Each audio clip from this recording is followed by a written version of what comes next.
ஒரு காட்டுல ஒரு முனிவர் இருந்தார். ஒரு நாள் அவரை தேடிட்டு 4 பேர் வந்தாங்க. சுவாமி, எங்களுக்கு ரொம்ப நாளா ஒரு சந்தேகம்னாங்க. என்னன்னு கேட்டார். இந்த உலகத்துல எவ்வளவோ காரியங்கள் நடக்குது, எது நியாயம் எது அநியாயம் அப்படின்னு புரிஞ்சுக்க முடியலன்னாங்க. அது யாராலையும் புரிஞ்சுக்க முடியாதுன்னார் முனிவர். வந்தவங்களுக்கு ஆச்சரியமா போச்சு, ஒரு மாதிரியா பார்த்தாங்க. இதை முனிவர் கவனிச்சார். சரி, புறப்படுங்க என்னோடன்னார். எங்கன்னு கேட்டாங்க. இப்போ உங்க 4 பேரையும் ஒரு புஷ்பக விமானத்தில் அழைச்சிட்டு போறேன். இந்த உலகத்தில் சர்வசாதாரணமாக நடக்கக்கூடிய ஒரு காட்சியை உங்களுக்கு காட்ட போறேன். நீங்க பார்க்க போற அந்த காட்சி நியாயமா அநியாயமா அப்படிங்கிறத என்கிட்ட சொல்லணும். நீங்க சரியான பதில் சொன்னா புஷ்பக விமானத்தில் தொடர்ந்து பிரயாணம் பண்ணலாம். தவறான பதில் சொன்னா இந்த புஷ்பக விமானம் உங்களை கீழே தள்ளி விட்டுரும் அப்படின்னார். 4 பேருக்கும் பயம்தான். இருந்தாலும் முனிவர் கூப்பிடுறாரு அப்படின்னு சொல்லி புறப்பட்டாங்க. அவங்க எல்லாரும் புறப்பட்டு ஒரு காட்டு வழியாக போய்கிட்டு இருக்கிறாங்க புஷ்பக விமானத்தில். அங்கே நடக்கிற ஒரு காட்சியை காட்டுறார் முனிவர். அதோ அங்கே பாருங்கன்னார். அந்த விமானத்தில் இருந்தபடியே எல்லாரும் கீழே குனிஞ்சு பார்க்குறாங்க.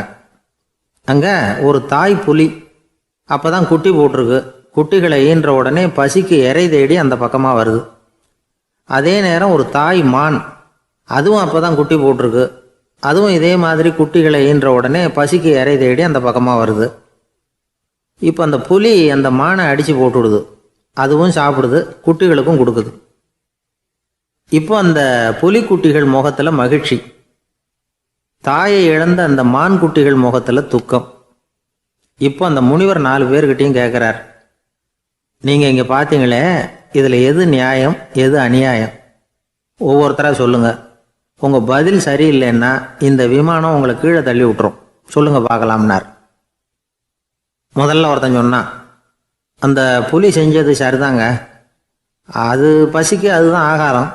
தன்னுடைய பசிக்கு தானே இறை தேடிக்கிட்டுது. அதில் என்ன தப்பு? அவ்வளவுதான். அதனால் புலி செஞ்சது நியாயம்தான் அப்படின்னா. அவ்வளவுதான், அந்த விமானம் அவனை அப்படியே கீழே தள்ளி விட்டுட்டுது. அதனால் அவன் கொடுத்த பதில் சரியில்லை அப்படிங்கிறது புரிஞ்சு போச்சு. இப்போ 2வது ஆள் சொன்னான், புலி செஞ்சது பாவம். அந்த தாய்மான் என்ன தப்பு பண்ணிச்சு? இப்போ அந்த குட்டிகளுக்கு யார் ஆதரவு? அதனால் புலி செஞ்சது அநியாயம் அப்படின்னா. அவ்வளவுதான், அவனையும் கீழே தள்ளி விட்டுடுது அந்த விமானம். இந்த பதிலும் சரியில்லை அப்படின்னு ஆயிட்டுது. இப்போ 3வது ஆள் வந்தான். முதல்ல 2 பேர் கீழே விழுந்ததை பார்த்துக்கிட்டு இருந்தான். அதனால் அவன் சொன்னான், ரெண்டுமே நியாயம்தாங்க. புலி இறை தேடினதும் இயற்கை, அதுக்கு மான் இறையானதும் இயற்கை. அதனால் இதில் ஒன்றும் தப்பு இல்லைன்னா. அவ்வளவுதான், அவனையும் அந்த விமானம் கீழே பிடிச்சி தள்ளி விட்டுது. இப்போ 4வது ஆள் வந்தான். முனிவர் கேட்டார், நீயாவது சொல்லுப்பா, இந்த செயலில் எது நியாயம்னார். அவன் தெளிவாக பதில் சொன்னான். அதாவது என்ன சொன்னான்னா, எனக்கு தெரியல அப்படின்னா. அவனை விமானம் கீழே தள்ளலை, சௌரியமாக அழைச்சிட்டு போட்டுது. இவனும் பிரயாணம் சௌக்கியமாக பண்ணானான். ஆக இதுதான் சரியான பதிலுங்கிறத முனிவர் உணர்த்தினார். இந்த கதையிலிருந்து நாம் புரிஞ்சுக்க வேண்டியது என்னன்னா, இந்த உலகத்தில் எவ்வளவோ காரியங்கள் நடக்குது. அதெல்லாம் ஏன் அப்படி நடக்குதுங்கிறதுக்கு எப்பேற்பட்ட பண்டிதராலும் பதில் சொல்ல முடியாது. தெரியாததை தெரியாதுன்னு ஒத்துக்கிட்டா வாழ்க்கை பிரயாணம் சுகமாக இருக்கும். அதனால் தேவையில்லாத விஷயங்களை புரிஞ்சுக்கிறதுக்கு நேரத்தை செலவு பண்ணிகிட்டு இருக்கக்கூடாது. வாழ்க்கையை குழப்பிக்க கூடாது. வாழ்க்கைக்கு தேவையானது என்னவோ அதை மட்டும் புரிஞ்சுக்கிட்டா போதும். இந்த காலத்து ஆள் ஒருத்தன் ஒரு பெரியவரை தேடி வந்தான். ஐயா, ஒரு சந்தேகம்னா. என்ன உன்னுடைய சந்தேகம்னார். பகுத்தறிவுன்னா என்ன, விதின்னா என்ன அப்படின்னு கேட்டான். இதுக்கு அவர், இப்போ உன்னுடைய வலது காலை தூக்குன்னார். தூக்கினான். சரி, இப்போ உன்னுடைய வலது காலை கீழே இறக்காம உன்னுடைய இடது காலையும் தூக்குன்னார். தூக்கினான். பொத்துன்னு கீழே விழுந்துட்டான். பெரியவர் சொன்னார், உன்னால் ஒரு காலை தூக்க முடிஞ்சுது, அதுதான் பகுத்தறிவு. 2 கால்களையும் ஒரே சமயத்தில் தூக்குனா அடிபடும், அப்படிங்கிறது தான் விதி அப்படின்னு விளக்கம் கொடுத்தார்.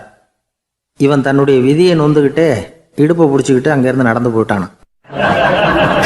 ஒரு ஊரில் ஒரு கோயில் இருந்தது. ரொம்ப பழைய கோயில். உள்ளே போகிறதுக்கே பயமாக இருக்கும். எந்த நேரத்தில் இடிஞ்சு விழுந்துருமோ அப்படிங்கிற பயம்.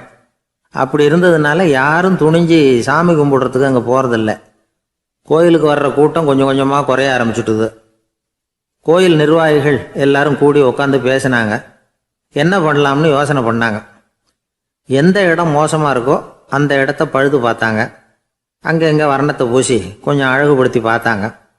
ஏதோ இந்த ஊரில் கோயில்னு ஒன்று இருக்குது, அது மக்களுக்கு தெரியணும் அப்படிங்கிறதுக்காகத்தான் இப்படிலாம் பண்ணாங்க. இருந்தாலும் கோவில் இருக்கிற நிலைமை மக்களுக்கு தெரியும், அதனால் அங்கே வர்றது குறைச்சிக்கிட்டாங்க அவங்க. ஒரு கட்டத்தில் யாருமே வர்றதில்லை, நிலைமை அந்த அளவுக்கு ஆயிட்டுது.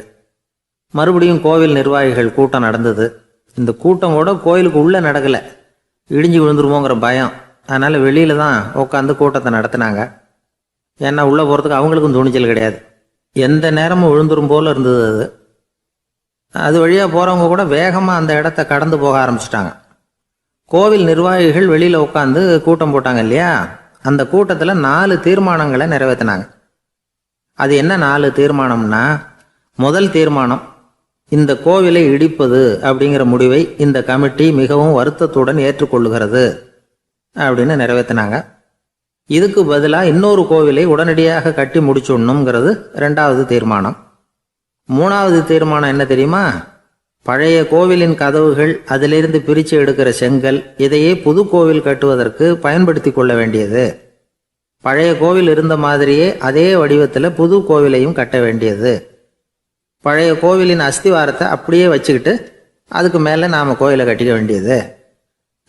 இதுதான் 3வது தீர்மானம். இதையும் கமிட்டி முழு மனசோடு ஏற்றுக்கிட்டது. இது வரைக்கும் சரி. இப்போ அந்த கமிட்டி 4வதாக ஒரு முக்கியமான தீர்மானத்தை கொண்டுகிட்டு வந்து அதையும் ஏகமனதாக நிறைவேற்றி விட்டது. அது என்ன தீர்மானம்னா, புதிய கோவில் கட்டி முடிக்கிற வரைக்கும் பழைய கோவிலை இடிக்கிறதில்லை அப்படிங்கிற தீர்மானம். எப்படி இருக்குது பாருங்க இது. பழசை இடிக்காத வரையில் அதே இடத்துல புதுசாக எப்படி கட்ட முடியும்? பல விஷயங்களில் நாம் நடந்துக்கிற முறையும் இப்படி தான் இருக்குதான். வாழ்க்கையில் முன்னேறணும்னு ஆசைப்படுவோம், அதே நேரத்தில் அந்த முன்னேற்றத்துக்கு எது தடையாக இருக்கோ அதை விட்டு விடுறதுக்கும் மனசு வராது. வெளிநாட்டில் ஒரு பெரிய விருந்து நடந்துக்கிட்டு இருந்துதான். எல்லாரும் மது கோப்பையும் கையுமா அலைஞ்சிக்கிட்டு இருக்கிறாங்க. ஒருத்தர் மட்டும் கையில் எதுவும் இல்லாமல் ரொம்ப நல்ல பிள்ளையா சாதுவா ஒரு ஓரமாக தனியாக உட்காந்துருக்கிறார். அவர்கிட்ட நெருங்கி வாங்க மது சாப்பிட்லாம் அப்படின்னு கூப்பிட்டாங்களாம். என்னை வற்புறுத்தாதீங்க, நான் என் மனசுக்குள்ளே உறுதியாக தீர்மானம் பண்ணிவிட்டேன் அப்படின்னாராம். என்ன தீர்மானம் பண்ணியிருக்கீங்க அப்படின்னு கேட்டிருக்காங்க. ஏற்கனவே முழு போதையில் இருக்கும் பொழுது மறுபடியும் மது கோப்பையை தொடரதில்லை அப்படின்னு தீர்மானம் பண்ணியிருக்கேன் அப்படின்னாராம். ஒரு ஊரில் ஒரு பெரியவர் இருந்தார். ஒரு நாள் அவரை தேடி ஒருத்தர் வந்தார். ஐயா, நான் கடவுளை பரிபூர்ணமாக நம்புகிறேன் அப்படின்னார். சரி, அந்த நம்பிக்கை உனக்கு எப்படி வந்ததுன்னு கேட்டார் இவர். அவர் சொல்ல ஆரம்பித்தார். ஐயா, எனக்கு கல்யாணம் ஆகி 10 வருஷம் ஆச்சு, ஆனாலும் குழந்தை பாக்கியம் இல்லை. அதுக்கு என்ன காரணமாக இருக்கும்னு நான் யோசனை பண்ணிகிட்டு இருந்தப்போ நண்பர் ஒருத்தர் ஒரு ஆலோசனை சொன்னார். உனக்கு மதப்பற்று இல்லை, எந்த கடவுளையுமே நம்ப மாட்டேங்கிற, அதுதான் காரணம். கடவுளை நம்பு, உனக்கு குழந்தை பாக்கியம் கிடைக்கும் அப்படின்னார். அவர் அப்படி சொன்னாரே தவிர எனக்கு சந்தேகம்தான். இருந்தாலும் அவர் சொன்னபடியும் நடந்து தான் பார்ப்போமே அப்படின்னு முடிவு பண்ணேன். கடவுளை நம்ப ஆரம்பித்தேன். அந்த வருஷமே அழகான ஆண் குழந்தை பிறந்தது. எல்லாம் இறைவன் அருள் அப்படின்னார். இவர் இப்படி சொன்னதை கேட்டதும் அந்த பெரியவர் சொன்னார், நீ சொல்கிறதெல்லாம் சரிதான், இருந்தாலும் இந்த காலத்தில் எந்த ஒரு காரியமாக இருந்தாலும் அதை சோதனை செஞ்சு பார்த்துட்டு தான் ஒரு முடிவுக்கு வந்து சேர முடியும். அறிவுபூர்வமான முடிவு அதுவாக தான் இருக்கும். அறிவியல் சோதனைகள் அப்படித்தான். ஒரு குறிப்பிட்ட விஷயத்தை பற்றி எத்தனை தடவை சோதனை பண்ணாலும் ஒரே முடிவு தான் கிடைக்கணும், அதுதான் சரியாக இருக்கும். அதனால் இப்போ மறுபடியும் ஒரு சோதனைன்னார். என்ன செய்யணும் அப்படின்னு கேட்டார் இவர். கடவுள்கிட்ட ஒரு பெண் குழந்தை வேணும்னு கேளு. முதல்ல ஆண் குழந்தையை கொடுத்தது மாதிரியே இப்போ ஒரு பெண் குழந்தையையும் கொடுக்குறாரா பார்க்கலாம் அப்படின்னார். சரின்னு சொல்லி இவர் அதே மாதிரி முயற்சி பண்ணினார். அதுக்கப்புறம் அவர் இந்த பெரியவர்கிட்ட வரவே இல்லை. கொஞ்ச காலம் கழித்து இவரே அவரை தேடிக்கிட்டு போய் கதவை தட்டினார். அவர் கதவை திறந்தார். என்ன ஆச்சு, கடவுள் கண் திறந்தாரா அப்படின்னு கேட்டார். அவர், அந்த சமாச்சாரம்லாம் நமக்கு வேணாம் சார், முதல் தடவை அது ஏதோ தற்செயலாக ஏற்பட்ட ஒரு சாதகம். இப்போ நீங்கள் 2வது தடவை சொன்ன பிறகு தினமும் கடவுளை வேண்டிக்கிட்டு தான் இருக்கிறேன், ஒன்றும் நடக்கலை அப்படின்னார் ரொம்ப விரக்தியாக. ஒரே ஒரு தோல்வியில் உங்கள் நம்பிக்கையெல்லாம் பறந்து போயிடுது பார்த்தீங்களா அப்படின்னார் அந்த பெரியவர். எல்லாம் நல்ல விதமாக நடக்கிற வரைக்கும் நம்பிக்கை, எதிர்பார்த்தது தோல்வியில் முடிஞ்சுட்டுதுன்னா அவநம்பிக்கை. மற்றவர்கள் பேரில் வைக்கிற நம்பிக்கை எந்த நேரத்திலையும் விவகாரமாகி விடக்கூடிய சாத்தியம் உண்டு. நாம் நம்பிக்கை வைக்க வேண்டியது நம்மகிட்ட தான். நமக்குள்ளே இருக்கிறார் கடவுள். எனவே நம்ம பேரில் நாம் வைக்கிற நம்பிக்கை தான் உண்மையான கடவுள் பக்தி. நிபந்தனையற்ற நம்பிக்கையாக அது இருக்கணும். எல்லாம் நல்லபடியாக நடந்துக்கிட்டு இருந்தா எந்த முட்டாளுக்கும் நம்பிக்கை வரத்தான் செய்யும் அப்படிங்கிறது ஒரு பெரிய ஒரு கருத்து. தியானத்தின் மூலமாக தான் உனக்குள்ள ஆழமாக தோண்டுனா உன்னுடைய அடி ஆழத்தில் நம்பிக்கை அப்படி ஊற்றெடுக்கும், அதை பார்க்க முடியும் அப்படிங்கிறது பெரியவர்கள் சிந்தனை. ஒரு குழந்தை அப்பாவை பார்த்து என்னப்பா பண்ணுறேன்னு கேட்டுதான். பிரார்த்தனை பண்ணிட்டு இருக்கிறேன்னாரான் அப்பா. பிரார்த்தனை பண்ணுனா என்ன கிடைக்கும் அப்படின்னு கேட்டுதான் குழந்தை. எல்லாம் கிடைக்கும் அப்படின்னாரான் அப்பா. நீ வச்சிருக்கிறிய பேனா அது கூட கிடைக்குமான்னு கேட்டுதான் குழந்தை. கிடைக்குமேன்னு இருக்கார். அப்படின்னா அந்த பேனாவை என்கிட்ட கொடுத்துரு, நீ பிரார்த்தனை பண்ணி வேற பேனா வாங்கிக்கோ அப்படின்னு தான் அந்த குழந்தை. ஒரு ஊரில் ஒரு குரு இருந்தார், ஜென் குரு. அவரை தேடிட்டு ஒரு மன்னர் வந்தார். வந்தவர் ஜப்பான் மன்னர். தோட்டக்கலையை பற்றி தெரிஞ்சுட்டு போகிறதுக்காக அவர் வந்தார். எப்படி தோட்டம் அமைக்கிறது அப்படிங்கிறத பற்றி அந்த குரு விவரமாக சொல்லி கொடுத்தாரு. ஒரு நாள் 2 நாள் இல்லை, 3 வருஷம் கற்றுக் கொடுத்தார். அதுக்கப்புறம் சொன்னார், நான் கற்றுக் கொடுத்துட்டேன், இனிமேல் நீங்கள் போகலாம், போய் தோட்டம் அமைக்கலாம். அதுதான் உங்களுக்கு பரிசை. தோட்டம் அமைச்ச பிறகு சொல்லி அனுப்புங்க, நான் பார்க்குறேன். நீங்கள் இங்கே என்னவெல்லாம் கற்றுக்கிட்டீங்களோ அதையெல்லாம் அங்கே செயல்முறையில் செஞ்சு காட்டுங்க அப்படின்னு சொல்லி அனுப்பி வச்சார். மன்னர் போனார். அரண்மனைக்கு பக்கத்திலேயே ஒரு பெரிய தோட்டத்தை உண்டு பண்ணினார். அழகான மரங்களையும் செடிகளையும் உருவாக்கினார். கிட்டத்தட்ட 1000 தோட்டக்காரர்களை பயன்படுத்தி 3 வருஷங்கள் முயற்சி பண்ணி அந்த அழகான தோட்டத்தை உருவாக்கினார். குருக்கிட்ட இருந்து செய்தி வந்தது, நாளைக்கு தோட்டத்தை பார்க்குறேன் அப்படின்னு. மன்னர் உடனே சுறுசுறுப்பாயிட்டார். முதல் நாளே தோட்டத்தை சுத்தப்படுத்தினார். ராத்திரி பூரா யாரும் தூங்கலை. எல்லாருக்கும் தோட்டத்தை ஒழுங்குபடுத்துகிற வேலை. அது அந்தந்த இடத்துல ஒழுங்காக இருக்குதா அப்படின்னு சரி பார்த்தாங்க. ஒரு தவறும் இல்லாத வகையில் அதை ஒழுங்குபடுத்தினாங்க. மறுநாள் குரு வந்தார், தோட்டத்தை பார்த்தார். அவருக்கு கோபம் வந்துட்டுது. மன்னருக்கு ஆச்சரியம், எப்பவும் சிரிச்சுக்கிட்டே இருக்கிறவர் இப்போ இப்படி இருக்கிறாரே அப்படின்னு. மெதுவாக குருக்கிட்ட போய் எல்லாம் சரியாக தானே இருக்குது அப்படின்னார். எல்லாம் சரிதான், ஆனாலும் எங்கே அந்த பொன்னிற காற்று அப்படின்னார். உதிர்ந்த இலைகள், பொன் மஞ்சள் நிற இலைகள் காற்றில் அப்படி புரண்டு ஓடுவதை நான் பார்க்க முடியவில்லையே அப்படின்னாராம். அது இல்லாமல் இந்த தோட்டம் உயிரோட்டம் உள்ளதாக இருக்காது, இதில் பாடல் இல்லை, ஆடல் இல்லை, அதெல்லாம் இல்லாமல் இந்த தோட்டம் ரொம்பவும் செயற்கையாக தெரியுதுன்னாராம். மன்னர் இப்போ தான் யோசனை பண்ணார். கீழே கிடந்த காஞ்சி போன இலைகள் மட்டும் இல்லை, மரத்தில் இருந்த காஞ்சி போன இலைகளையும் அப்புறப்படுத்தி சுத்தமாக வச்சிருக்கிறார். இறப்பும் வாழ்க்கையினுடைய ஒரு பகுதி தான். மரணம்ங்கிறது வாழ்க்கைக்கு எதிரானது அல்ல, அதை நிரப்பும் ஒரு பகுதி தான் அது. மரணம் இல்லையில் வாழ்க்கையே இல்லை அப்படிங்கிறது பெரியவங்க கருத்து. இப்போ அந்த தோட்டம் அழகாக தான் இருக்குது, இருந்தாலும் அது ஒரு ஓவியம் மாதிரி உயிர் இல்லாமல் இருக்கு. குரு ஒரு வாளியை கையில் எடுத்துக்கிட்டார். தோட்டத்தை விட்டு வெளியில் போனார்.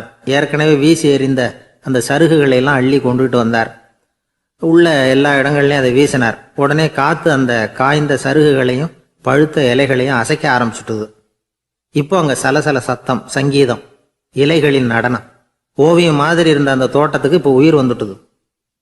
இதுதான் அந்த பொன்னான காற்று அப்படின்னாராம் குரு. மன்னருக்கு புரிஞ்சுது. மிகப்பெரிய ஜென் கேள்வி ஒன்று உண்டு. உம்மான் அப்படிங்கிற ஒரு பெரிய குருவை பார்த்து துறவி ஒருத்தர் கேட்டாராம், இலைகள் எல்லாம் கீழே விழுந்து மரங்கள் மொட்டையாக இருக்கும் பொழுது என்ன நடக்கும்? இதுதான் கேள்வி. இதுக்கு உம்மான் சொன்ன பதில் பொன்னான காற்று, தி கோல்டன் விண்ட் அப்படின்னாராம். இதுக்கு என்ன விளக்கம்னா, உன்னுடைய எண்ணங்கள் எல்லாம் உன்னுடைய மனசிலிருந்து கீழே விழுந்து உனது உள்ளுணர்வானது மொட்டையாக நிற்கும் நிலைதான் அது. உனது வேர்களின் அருகில் காற்று வீசுகிறது. எல்லா எண்ணங்களும் உன்னிலிருந்து வெகு தூரத்துக்கு புரண்டு கொண்டே சென்று விடுகிறது. நீ அவற்றை கடந்து விட்டால் நீ அவைகளுக்கெல்லாம் மேலெழுந்து கீழே பார்ப்பவனைப் போல நிற்க ஆரம்பித்து விடுவாய். அதுதான் தியானம் என்பது அப்படின்னு சொல்றாங்க. தியானம்ங்கிறது எண்ணத்துக்கு எதிரானதில்லை. தியானம்ங்கிறது எண்ணங்களை கடந்து செல்வது தான். அதுக்கப்புறம் நாம் பொன்னிற காற்றில் ஆட ஆரம்பிச்சிருவோம். இதுதான் பெரியவர்கள் சொல்றது. என்கிட்ட ஒருத்தர் தோட்டம் அமைக்கணும்னு யோசனை கேட்டு வந்தார். எல்லாம் சொல்லி கொடுத்தேன். செடிகள்லாம் செழிப்பாக வளரணும்னா வேர் காயாமல் பார்த்துக்குங்க, தினமும் தண்ணி விடுங்க அப்படின்னு சொல்லி அனுப்பி வச்சேன். 1 மாதம் கழிச்சு அவர் தோட்டத்தை பார்க்கறதுக்காக போனேன். போய் பார்த்தா எல்லா செடியும் வாடி கிடக்குது. என்னங்க இப்படி பண்ணிவிட்டீங்கன்னு. நீங்கள் சொன்னபடி தான் செஞ்சேன்னார். என்ன செஞ்சீங்கன்னு கேட்டேன். வேர் காயாமல் பார்த்துக்க சொன்னீங்க, தினமும் ஒரு தடவை எல்லா செடியையும் ஒவ்வொன்றா பிடுங்கி பார்த்து வேர் காயாமல் இருக்கா அப்படின்னு பார்த்துட்டு அதுக்கப்புறம் தண்ணி பாய்ச்சனே, அவ்வளவுதான் அப்படின்னார். ஒரு ஆள் வேகமாக நடந்து போய்கிட்டு இருந்தான். அவன் வேகமாக நடக்கிறதுக்கு காரணம் வெயில் காலம், காலில் செருப்பு இல்லை, மணல் பாதை, அதுதான் வேகம். காலில் செருப்பும் இல்லாமல் கையில் குடையும் இல்லாமல் அந்த ஆள் வெயிலில் நடந்து போய்கிட்டு இருக்கிறான். அந்த சமயத்தில் இன்னொருத்தன் குதிரை மேலே ஏறி அந்த வழியாக வந்துக்கிட்டு இருக்கிறான். அவன் காலில் செருப்பும் இருந்தது, கையில் குடையும் இருந்தது. நடந்து போய்கிட்டு இருந்தவன் அந்த குதிரை ஆசாமியை பார்த்து கேட்டான், ஐயா, நீங்களும் குதிரை மேலே உட்காந்துக்கிட்டு போய்கிட்டு இருக்கிறீங்க, அப்படி இருக்கிறப்போ உங்களுக்கு அந்த செருப்பு என்னத்துக்கு, அதை எனக்கு கொடுத்து உதவலாமே அப்படின்னா. குதிரை மேலே உட்காந்துருந்தவன் யோசனை பண்ணி பார்த்தான். இவன் சொல்கிறது நியாயம்தானே அப்படின்னு சொல்லி தன்னுடைய செருப்பை கழட்டி அந்த வழிப்போக்கனுக்கு கொடுத்துட்டான். ரொம்ப நல்லதுங்க அப்படின்னு சொல்லி இவன் அதை வாங்கி காலில் மாட்டிக்கிட்டான். அதுக்கப்புறம் மறுபடியும் இவன் ஆரம்பித்தான், ஐயா, நீங்கள் குதிரையில் போகிறதுனால போக வேண்டிய இடத்துக்கு வேகமாக போய் சேர்ந்துருவீங்க, அதனால் உங்கள் கையில் அந்த குடை என்னத்துக்கு, நான் நடந்து போயிட்டுருக்கிறவன் ரொம்ப நேரம் நடக்க வேண்டியிருக்கும் இந்த வெயிலில், அதனால் அந்த குடையையும் எனக்கு கொடுங்களேன் அப்படின்னா. குதிரை வீரன் யோசனை பண்ணி பார்த்தான், இதுவும் நியாயம்தானே அப்படின்னு அவனுக்கு தோணுச்சு.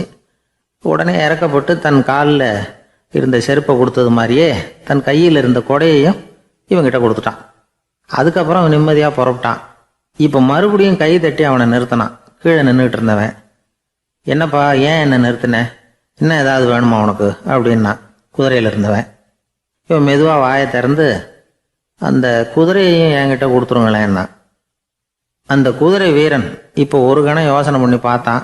உடனே என்ன பண்ணான் தெரியுமா, தன்கிட்ட இருந்த குதிரை சவுக்கை எடுத்தான். குதிரை சவுக்கால் அந்த ஆளை வாங்குவாங்கன்னு வீசி தள்ளிவிட்டான். இவ்வளவு சவுக்கடியும் வாங்கிக்கிட்டு இந்த ஆள் என்ன பண்ணான் தெரியுமா, சிரிக்கிறான். அடி வாங்கிட்டு யாராவது சிரிப்பாங்களா? குதிரை வீரனுக்கு ஒன்றும் புரியல. என்னப்பா அது, ஏன் இப்படி அடி வாங்கிட்டு இப்படி சிரிக்கிறியே அப்படின்னு கேட்டான். இப்போ அந்த வழிப்போக்கன் சொல்கிறான், ஐயா, நான் இப்படி சிரிக்கிறதுக்கு காரணம் இருக்கு. இப்படி குதிரை கேட்டு உங்ககிட்ட அடி வாங்கலேன்னு வச்சுக்கோங்க, என் உயிர் உள்ள வரைக்கும் மனசில் ஒரு தவிப்பு இருந்துக்கிட்டே இருக்கும். செருப்பையும் கொடையையும் கேட்ட உடனே கொடுத்தவன் குதிரையையும் கேட்டிருந்தா கொடுத்துருப்பானோ அப்படிங்கிற பேராசையில் ஏங்கிக்கிட்டே இருந்திருப்பேன். இப்போ உங்ககிட்ட அடி வாங்கின பிறகு என்னுடைய அந்த சந்தேகம் தீர்ந்து போச்சு. என்னுடைய ஆசைக்கு எல்லை எது அப்படிங்கிறத எனக்கு புரிஞ்சுட்டுது அப்படின்னு சொல்லிவிட்டு அவன் நடக்க ஆரம்பிச்சுட்டானான். ஆசைக்கும் எல்லை உண்டு அப்படிங்கிறத விளக்கறதுக்காக வாரியார் சுவாமிகள் சொல்கிற கதை இது. இந்த காலத்துலேயும் ஒருத்தன் அது மாதிரி கொடை செருப்போட குதிரையில் போய்கிட்டு இருந்தான். எதிரில் நடந்து வந்தவன், ஐயா, உங்கள் கொடையை எனக்கு கொடுங்களேன்னு கேட்டான். உடனே அவன் குதிரையிலேருந்து கீழே குதிச்சு அவனை சாட்டையால் அடிக்க ஆரம்பிச்சிட்டான். இன்னொருத்தர் அந்த வழியாக வந்தவர் இதை பார்த்தார். ஏன்பா, அவன் கேட்டான், உன்னால் முடியலன்னா இல்லைன்னு சொல்லிட வேண்டியது தானே, அதுக்காக ஏன் இப்படி அவனை போட்டு அடிக்கிறேன்னு கேட்டார். உங்களுக்கு விவரம் புரியாது சார், காலம் ரொம்ப கெட்டு போச்சு.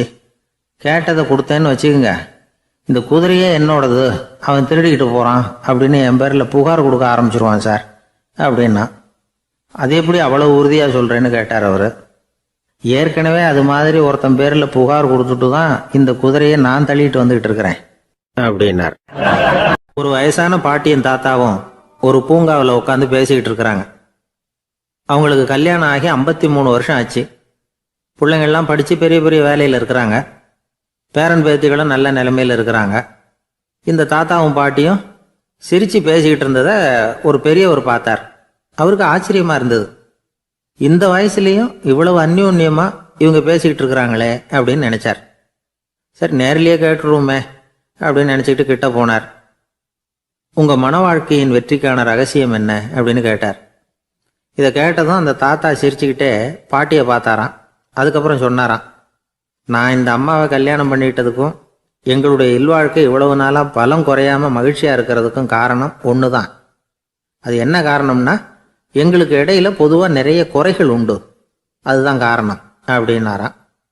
அவர் சொல்கிறது சரிதான் அப்படிங்கிறது மாதிரியே அந்த பாட்டியும் அவரை நிமிர்ந்து பார்த்தாங்களாம். இந்த பெரியவர் மறுபடியும் அந்த பாட்டியை பார்த்து அதே கேள்வியை கேட்டிருக்கார். உங்களுடைய நீண்டகால மன வாழ்க்கைக்கு கிடைச்ச வெற்றி எதனாலேன்னு சொல்ல முடியுமா அப்படின்னு கேட்டாராம். அவங்களும் சிரிச்சுக்கிட்டே பதில் சொன்னாங்களாம். என்ன பதில் தெரியுமா? சில பேரை நாம் குறிப்பிட்ட பண்புகளுக்காக நேசிக்கிறோம், வேற சிலரை நாம் அந்த பண்புகள் இல்லாத குறைகளுக்காகவே விரும்பி பழகிறோம் இல்லையா அப்படின்னு கேட்டுட்டு தலையை குனிஞ்சுக்கிட்டாங்களாம் அந்த பாட்டியம்மா. அவங்க அப்படி சொன்னதை கேட்டதும் இவருக்கு புதுசா ஞானம் பிறந்தது மாதிரி இருந்துதான். இதுதான் மனம் நிறைந்த மன வாழ்க்கை அப்படிங்கிறார் சுவாமி சின்மயானந்தர். பண்புகளை எப்படி நேசிக்க முடியுதோ அதே மாதிரி பண்புகள் இல்லாத குறைகளையும் நேசிக்க முடியும். மனசுதான் காரணம். ஒரு மேல்நாட்டு தம்பதி, அவங்களும் தாத்தா பாட்டி தான். அவங்க 2 பேரும் ஒரு பூங்காவில் உட்காந்து சிரிச்சு பேசிக்கிட்டு இருக்கிறாங்க. அதை ஒருத்தர் பார்த்தார். அவருக்கு ஆச்சரியம், இவ்வளவு காலம் ஆகி இந்த வயசுலயும் இப்படி அன்பா பேசிக்கிட்டு இருக்கிறாங்களே அப்படிங்கிற ஆச்சரியம். கிட்ட நெருங்கி போனாரு. கேட்டார், ஏன் தாத்தா உங்களுக்கு கல்யாணம் ஆகி எவ்வளவு வருஷம் ஆச்சுன்னார். 55 வருஷம் ஆச்சுன்னாராம் அவரு. இன்னமும் இவ்வளவு சந்தோஷமா இருக்கிறீங்களே, அதுக்கு என்ன காரணம்னு கேட்டிருக்கார். அதுக்கு என்ன காரணம்னா, இதுவரைக்கும் எங்களுக்குள்ள சண்டையே வந்ததில்லை அப்படின்னாராம். அது எப்படி முடியும்னு கேட்டிருக்கார் இவர் ஆச்சரியமா. அந்த தாத்தா சொல்ல ஆரம்பிச்சாராம், இதை பாருப்பா, எங்களுக்கு கல்யாணம் ஆன புதுசுல நானும் என்னுடைய மனைவியும் ஒரு குதிரை மேலே ஏறி ஒரு காட்டு வழியா போய்கிட்டு இருந்தோம். கொஞ்சம் தூரம் போனதும் அந்த குதிரை எடக்கு பண்ணிச்சு. நான் உடனே கீழே இறங்கி அந்த குதிரையை பார்த்து, இது உனக்கு முதல் தடவை அப்படின்னு மிரட்டெல்லாம் சொல்லிவிட்டு ஏறி உக்காந்தேன். மறுபடியும் போனோம். கொஞ்சம் தூரம் குதிரை நல்லபடியாக நடந்து போச்சு. மறுபடியும் எடக்கு பண்ண ஆரம்பிச்சுட்டுது. நான் கீழே இறங்கினேன். கையில் இருந்த சாட்டையால் ஓங்கி ஒரு அடி கொடுத்தேன். இது உனக்கு 2வது தடவை அப்படின்னு சொல்லிவிட்டு ஏறி உக்காந்தேன். மறுபடியும் குதிரை கொஞ்சம் தூரம் நல்ல விதமாக நடந்து போச்சு. அப்புறமும் எடக்கு பண்ண ஆரம்பிச்சுட்டுது. அந்த சமயத்தில் ஒரு ஆற்று பாலத்தை கடந்து போய்கிட்டு இருக்கிறோம். நான் கீழே இறங்கினேன். என்னுடைய மனைவியையும் கீழே இறங்க சொன்னேன். அந்த குதிரையை பிடிச்சி அப்படியே ஆற்றுல தள்ளி விட்டுட்டேன். தள்ளி விட்டுட்டு, இது உனக்கு கடைசி தடவை அப்படின்னு சொன்னேன்.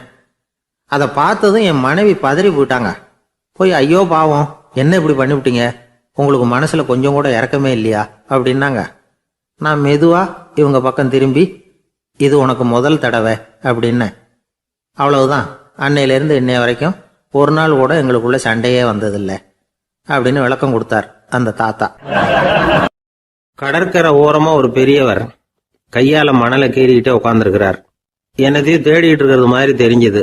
மெதுவா கிட்டத்துல போய், என்னத்தை தேடிட்டு இருக்கிறீங்க அப்படின்னு கேட்டோம். அவரு சாவகாசமா நிமிர்ந்து பார்த்து, நிம்மதியை தேடிட்டு இருக்கிறேன்னார். நாங்க ஒரு மாதிரி ஆயிட்டோம். இருந்தாலும் சமாளிச்சுக்கிட்டு, சார், மணல்ல கிழிஞ்சல் தான் கிடைக்கும், நிம்மதி கிடைக்காது அப்படின்னோம். சரி, இன்னைக்கு வசமா நம்ம கிட்ட ஒரு ஆள் மாட்டிக்கிட்டார் அப்படின்னு நினைச்சு அவர் பக்கமா போய் உட்காந்துக்கிட்டு கதை சொல்ல ஆரம்பிச்சிட்டோம். ஒரு பெரிய மன்னர் இருந்தார். அவருக்கு எல்லா வசதியும் இருந்தது. இருந்தாலும் ஒரே ஒரு குறை. அது என்னன்னா, நிம்மதி இல்லைங்கிற குறை. அரண்மனையில தினமும் கலை நிகழ்ச்சி, நாட்டியம் எல்லாம் நடந்துகிட்டு தான் இருந்தது. இருந்தாலும் நிம்மதி இல்லை. சரி, நிம்மதி எங்க கிடைக்கும் அப்படின்னு தேட ஆரம்பிச்சார். உடனே அதுக்கான முயற்சிகள்ல தீவிரமா இறங்கினார். நாட்டில் உள்ள தத்துவ மேதைகளை எல்லாம் கூப்பிட்டுட்டு வர சொன்னார். எல்லாரும் சேர்ந்தாங்க. அவங்கள பார்த்து, நிம்மதி எங்க இருக்குது அப்படின்னு விசாரிச்சார். அவங்களுக்கு அது தெரிஞ்சா ஏன் இப்படி ராஜா முன்னாடி நின்றுட்டு இருக்க போறாங்க? ராஜாவோட கேள்விக்கு ஒவ்வொருத்தரும் ஒவ்வொரு மாதிரி விளக்கம் கொடுக்க ஆரம்பிச்சிட்டாங்க. எந்த பதிலும் ராஜாவுக்கு திருப்தி அளிக்கக்கூடிய அளவுக்கு இல்லை. சரி, போயிட்டு வாங்கன்னு சொல்லி அவங்களெல்லாம் அனுப்பி வச்சுட்டார். ஒரு நாள் அவர் மாளிகையில உப்பருகையில நின்றுட்டு இருக்கிறார். அந்த சமயத்துல தெருவில் ஒரு பிச்சைக்காரன் ரொம்ப உல்லாசமா பாட்டு பாடிக்கிட்டே போயிட்டு இருக்கிறான். குரல்ல ஒரு சந்தோஷம், நடையில ஒரு மிடுக்கு. அவங்ககிட்ட கொஞ்சம் கூட கவலை இருக்கிறதா தெரியல. உடனே ராஜா அதை பார்த்தார். ஏவலாளிகளை கைதட்டி கூப்பிட்டார். உடனே ஓடி போய் அந்த பிச்சைக்காரனை இங்க அழைச்சிட்டு வாங்கன்னு உத்தரவு போட்டார். இவங்க உடனே ஓடி போய் அவனை கூப்பிட்டாங்க. அரண்மனைக்கு வாழ்ந்தாங்க. அவன் வரல. அரண்மனைக்கு உள்ள அடி எடுத்து வைக்க மாட்டேன்னு சொல்லிவிட்டான். ராஜா கிட்ட விஷயத்தை சொன்னாங்க. அவருக்கு ரொம்ப ஆச்சரியம், இப்படி ஒரு ஆள் இருக்கிறானா அப்படின்னு. சரி, அவன் என்னதான் சொல்றான் அப்படின்னு விசாரிச்சார். இவங்க மறுபடியும் தெருவுக்கு போய் கேட்டாங்க. என்னை பார்க்கணும்னா ராஜா விருப்பப்பட்டாருன்னா அவரை வேணும்னா இங்க வர சொல்லுங்க அப்படின்னு சொல்லிவிட்டான். அதை ராஜா கிட்ட சொன்னாங்க. அவருக்கு கோபம் வரல. இவ்வளவு சுதந்திர உணர்வோடு இருக்கிறவன் சாதாரண ஆளா இருக்க முடியாது அப்படின்னு நினைச்சார். உடனே கிடுகிடுன்னு இறங்கி தெருவுக்கு வந்தார். பிச்சைக்காரங்கிட்ட போனார். நீ கவலைப்படாம சந்தோஷமா பாடிட்டு போறியே, அது எப்படி முடியுது உன்னால அப்படின்னு கேட்டார். ஏன் அப்படி கேக்குறீங்கன்னா, அவன் அதுக்கு இல்ல, எனக்கு அரண்மனையில எவ்வளவோ சுகபோகங்கள்லாம் இருக்கு, இருந்தாலும் நிம்மதி இல்லை. இது ஏன்னு எனக்கு தெரியல. இந்த தேசத்துல உள்ள அறிஞர்களை எல்லாம் கூப்பிட்டு கேட்டு பார்த்துட்டேன், அவங்களுக்கும் தெரியல. உன்னை கேட்டா தெரியும்னு நினைச்சேன், அதனாலதான் சந்திக்கிறதுக்கு ஆசைப்பட்டேன். ஆனா நீ வரமாட்டேன்னுட்டியே அப்படின்னார். பிச்சைக்காரன் கடகடன்னு சிரிக்க ஆரம்பிச்சிட்டான். மகிழ்ச்சிக்கும் உங்களுக்கும் தடையா இருக்கிறது இந்த மாளிகை தான். இதை விட்டுட்டு வெளியில வந்துட்டா நிம்மதி தேடிட்டு வந்துரும்னா. நான் அரசன், எனக்குன்னு கடமைகள் இருக்கு, அதையெல்லாம் விட்டுட்டு எப்படி வர முடியும்னார் ராஜா. ரெண்டும் ஒரே நேரத்துல கிடைக்கணுங்கிறது முடியாத காரியம். உங்க சுகபோகத்துக்கு விலையாதான் உங்க நிம்மதியை கொடுத்துக்கிட்டு இருக்கிறீங்க.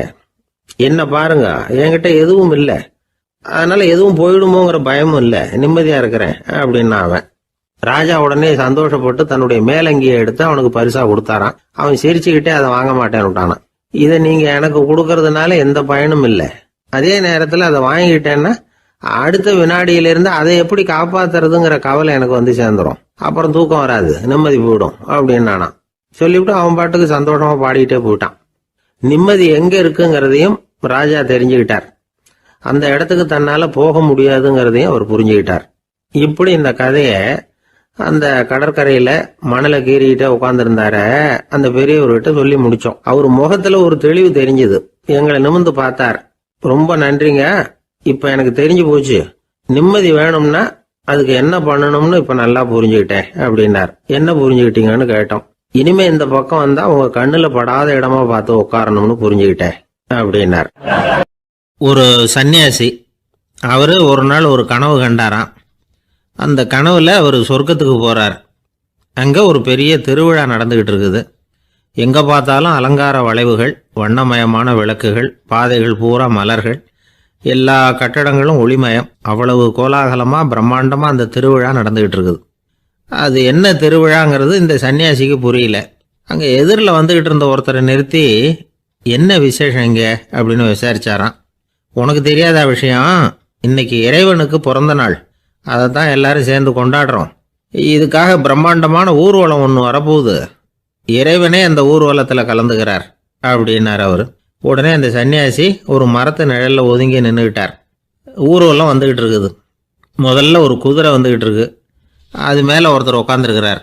அவருக்கு பின்னாடி நிறைய பேர் கூட்டமாக வந்துகிட்டு இருக்கிறாங்க. இவ்வளவு கூட்டம் இவர் பின்னாடி வருதே, யார் இவர் அப்படின்னு கேட்டார். ஒரு மதத்தின் பெயரை சொல்லி, இவர் அந்த மதத்தின் தலைவர், அவரை பின்பற்றுகிற மக்கள் கூட்டம் பின்னாடி வந்துகிட்டு இருக்குது அப்படின்னு விவரம் சொல்லியிருக்கிறாங்க. இவங்களுக்கு அடுத்தபடியா இன்னொரு குதிரையில் ஒருத்தர் வந்துகிட்டு இருக்கிறார். அவருக்கு பின்னாடி ஏகப்பட்ட கூட்டம். இவர் யாருங்க அப்படின்னு கேட்டிருக்கார் சன்னியாசி. அங்கே இருக்கிறவங்க விவரம் சொல்லியிருக்கிறாங்க. இன்னொரு மதத்தின் பெயரை சொல்லி, இவர் அந்த மதத்தினுடைய தலைவர், அவர் வழியை பின்பற்றுகிறவர்கள் அவர் பின்னாடி கூட்டமாக வந்துகிட்டு இருக்கிறாங்க அப்படின்ட்டு இருக்காங்க. இப்படி ஒவ்வொருத்தராக குதிரை மேலே வந்துக்கிட்டே இருக்கிறாங்க.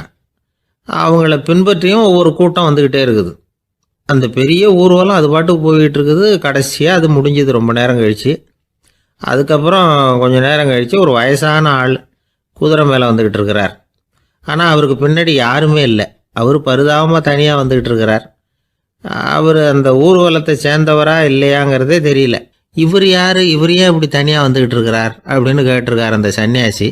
என்னது இப்படி கேட்குறீங்க, இவர் தான் கடவுள், இவருக்காக தான் இன்னைக்கு இந்த ஊர்வலமே நடக்குது, இவருக்கு தான் இன்னைக்கு பிறந்த நாள், முன்னாடி போகிற ஊர்வலம் பூரா இவருடைய பிறந்த நாளை கொண்டாடுறதுக்காக தான் அப்படின்ட்டுருக்காங்க.